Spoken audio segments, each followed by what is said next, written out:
10च्या बातमीपत्राची सुरुवात करूयात एका मोठ्या बातमीनं। आदित्य ठाकरेंनंतर आता शिवसेना पक्षप्रमुख उद्धव ठाकरेंचे धाकटे चिरंजीव तेजस राजकारणात पाऊल टाकतायत। मुंबई महापालिका निवडणुकीच्या पार्श्वभूमीवर तेजस सध्या उद्धव ठाकरेंसोबत शाखा भेटीवर दिसतायत। घाटकोपरमधल्या 7 शाखांच्या भेटीत तेजस ठाकरे सहभागी झाल्यामुळे यावेळी उद्धव ठाकरेंसोबत आदित्य आणि तेजस प्रचारात उतरणार हे जवळपास निश्चित झालेलं आहे।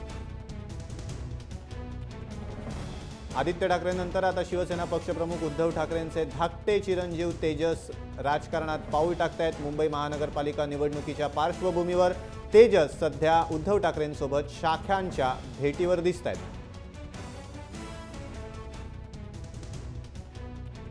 हेमंत बिर्जे आपले प्रतिनिधी आहेत। हेमंत, आता तेजस ठाकरे राजकारणात आलेले आहेत। अनिकेत, उद्धव ठाकरे मुंबई महापालिकेच्या निवडणुकीच्या पार्श्वभूमीवर मुंबईतल्या शाखांचा दौरा करतायत, ग्राउंड रिपोर्ट घेत आहेत।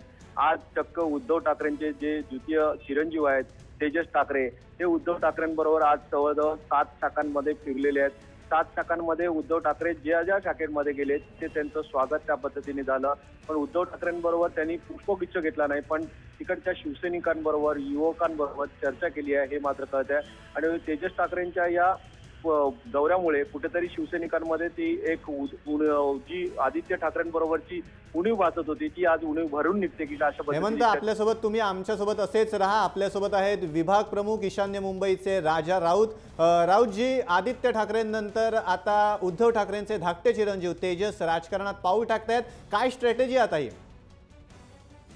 नाही, आज काय झालं, शिवसेना पक्षप्रमुखांचे संपूर्ण मुंबईमध्ये शाखा भेटींचे कार्यक्रम आहेत। बरं, तर त्याप्रमाणे माझ्या विभागामध्ये सुद्धा आज माननीय उद्धव साहेब घाटकोपर पश्चिमच्या सर्व शाखांमध्ये भेट देणार होते। त्याप्रमाणे ते आले होते आणि बरोबर तेजसजी सुद्धा होते। पण याचा अर्थ तेजसजी राजकारणामध्ये प्रवेश करतात वगैरे असं काही लावायला पाहिजे असं मला वाटत नाही। कारण ते आल्यानंतर सुद्धा शाखांच्या आसपास होते, परंतु त्यांनी कामकाजामध्ये कुठेही भाग घेतला नाही तेजसजींनी। फक्त एक सहज बाबांबरोबर ते राऊंड मारायला म्हणून आले, अशा पद्धतीने आले होते। शिवसेनेच्या कुठल्याही कामकाजामध्ये काही भाग घेतलेला नाही।